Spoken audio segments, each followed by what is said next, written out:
Saudara, mencegah penularan corona yang semakin masif, pemerintah kini mewajibkan semua orang tanpa terkecuali, sekali lagi tanpa terkecuali, wajib menggunakan masker saat keluar dan menggunakan transportasi umum. Tapi bukan masker medis, melainkan masker kain. Bagaimana upaya ini dapat dilakukan di masyarakat seluruh Indonesia? Kita bahas bersama relawan gugus tugas COVID-19, Suryo Pratomo, Mas Tommy, di studio Kompas TV saat ini, dan bergabung melalui Skype dari Bandung, Jawa Barat, Dr. Herudian Ahmadin, Ketua Tim COVID-19 Rumah Sakit Paru Dr. Rotin Sulu Bandung. Serta melalui sambungan telepon ada Ketua Umum Asosiasi Pertekstilan Indonesia, Jemi Kartiwa Sastra Atmaja. Selamat malam Bapak, saya ke Mas Tommy dulu. Mas Tommy, ini saya harus mengulangi lagi bahwa apa yang diimbau itu bukan masker medis, tapi masker kain. Cukup aman untuk itu, Mas Tommy? Jadi sebetulnya kan latar belakangnya, Aiman. Sekarang ini ada yang disebut dengan orang tanpa gejala, OTG. Itu yang kemudian dikhawatirkan orang itu tidak merasa apa-apa, tetapi sebetulnya dia karier.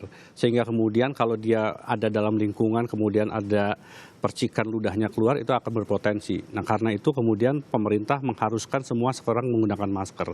Tetapi kan persoalan masker itu kan terutama yang N95 sangat terbatas jumlahnya. Kemudian yang medis juga tidak cukup banyak. Medisnya yang warna hijau ya? Yang warna hijau. Kemudian ada juga yang kain. Nah, karena itu pemerintah sekarang menggunakan 3 pendekatan. Untuk masyarakat biasa cukup menggunakan yang kain. Bahkan bisa dicuci. Tetapi untuk yang medis itu bisa menggunakan yang hijau itu. Untuk dokter yang menangani langsung menggunakan N95. Jadi kebijakannya diterapkan seperti itu. Kalau masyarakat ikut kemudian beli yang warna hijau, masker medis, apalagi N95, maka mereka kekurangan tim medis. Betul. Ya, ini karena sekali lagi sekarang prioritas. N95 itu kemarin saja misalnya antara Amerika dengan Jerman. Itu kan rebutan. 170.000 yang dari China diambil oleh Amerika padahal sudah dipesan Jerman. Jadi betapa N95 yang untuk proteksi pada dokter-dokter yang digugus paling depan itu memang sangat terbatas. Karena itu kita harus gunakan secara efisien mungkin. Jadi dalam tanda kutip perebutannya bukan hanya di Indonesia tapi dunia ini. Dunia sekarang berebut mengenai alat alkes ini. Ini karena itu sebetulnya Indonesia ada blessingnya. Kalau kita bisa gunakan, kalau kita mobilisasi 23 pabrik penghasil APD di dunia, itu adanya di Indonesia. 23 pabrik, dari total berapa pabrik? Di Indonesia ada 23 pabrik yang khusus menghasilkan APD, dan itu diekspor selama ini. Kemudian ada 30 pabrik yang menghasilkan masker medis. Ini kan sebetulnya yang kemampuan produksinya sampai 4,7 juta per hari. Ini yang sebetulnya Indonesia bukan hanya mampu memenuhi kebutuhan masyarakat dalam negeri, tetapi Indonesia yang dikatakan oleh Pak Doni Monardo, kita itu bisa menjadi pahlawan dunia dengan memberikan kemudian atau mensuplai kebutuhan APD dan kemudian masker untuk dunia. Jadi sebenarnya kita diuntungkan dengan posisi kita saat ini, meskipun itu kita juga harus memikirkan untuk membantu negara lain dan tetap tidak melupakan negara kita sendiri. Betul, itu sebetulnya apa? Kembali lagi, negara maju itu kan sudah meninggalkan industri tekstil karena mereka berpandangan industri tekstil itu adalah merusak lingkungan. Kemudian mereka relokasi ke daerah-daerah negara-negara berkembang, apakah itu Vietnam, Bangladesh, Pakistan, Indonesia. Karena itu industri tekstil Indonesia kan kuat. Nah, salah satu dari industri tekstil kita itu adalah menghasilkan APD. Kalaupun kurang, sebetulnya Menteri Perindustrian dalam kondisi seperti sekarang bisa kemudian menggerakkan, memobilisasi industri tekstil yang ada di Indonesia untuk memenuhi kebutuhan apakah itu APD maupun ini masukan penting untuk kemudian disampaikan ke Menteri Perindustrian. Nanti saya akan bicara. Saya ingin ke dokter dulu, Pak Dr. Herudian Ahmadin, Ketua Tim COVID-19 Rumah Sakit Paru Dr. Rotin Sulu Bandung. Pak Dokter, informasi terakhir di sana, gimana Pak Dokter? Apakah sudah ada kabar baik penurunan atau masih seperti yang kita dengarkan di media-media? Kalau kita lihat dari hari ke hari, peningkatan pasien yang confirm positif terus meningkat. Oke. Iya, tampaknya saya masih bermasalah dengan audio dari Dr. Heru. Nanti kami akan perbaiki dulu audio Anda, Pak Dokter.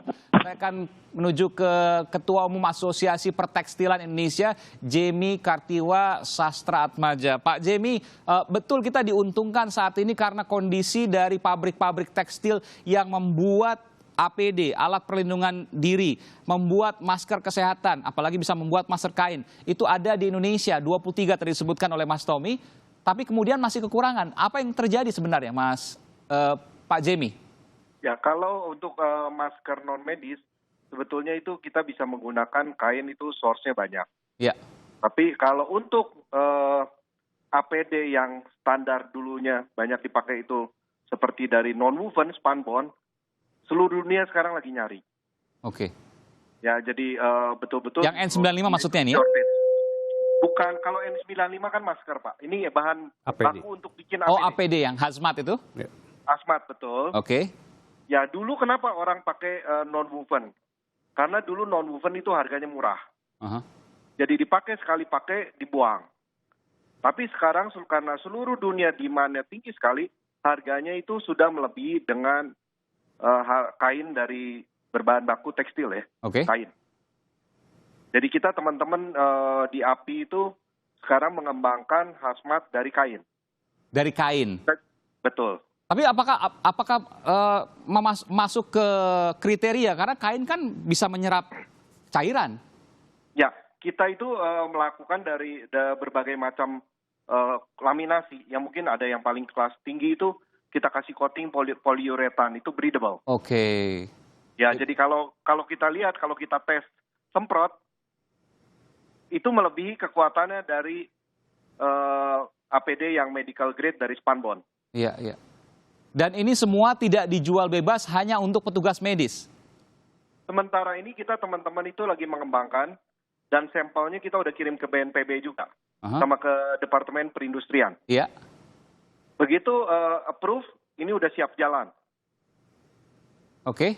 Ini untuk petugas medis ya, artinya nanti ketika kemudian sudah di-approve, maka kita berharap semua tidak ada lagi informasi kekurangan APD bagi petugas medis? Betul, Pak. Oke. Jadi berapa siap diproduksi dalam 1 pekan misalnya atau 1 hari? Kita rencana untuk tahap awal itu 5 sampai 10 ribu. Begitu approve kita lari ke 20 ribu sampai 30 ribu per hari. Oke, 5 sampai 10 ribu itu dalam waktu berapa lama? Itu dalam waktu seminggu kita bisa jalan. Luar biasa. 5 5 sampai per 10 hari. ribu ya? Oke. Ya. Oke, dan itu kemudian langsung bisa didistribusikan. Jadi 10 ribu distribusikan. Jadi 10 ribu didistribusikan. Dan sudah melewati proses kualitas di mana ia tidak menyerap dan aman seperti juga hazmat yang biasanya sebelum digunakan. Kita ini di internal anggota API sudah melakukan tes, Pak. Jadi kita tinggal nunggu green light dari pemerintah, sampel yang kita kirimkan ke BNPB juga. Oke. Begitu sudah di-approve, kita siap jalan itu, anggota siap support. Baik, ini kabar baik. Nanti kita akan kembali saat lagi. Saya juga akan tanya ke Mas Tommy bagaimana kemudian perkembangannya, karena ini sangat ditunggu oleh terutama tim medis yang kemudian sampai saat ini kita masih mendengar ada informasi kekurangan. Kita akan kembali saat lagi, saudara. Tetaplah bersama kami di Sapa Indonesia Malam.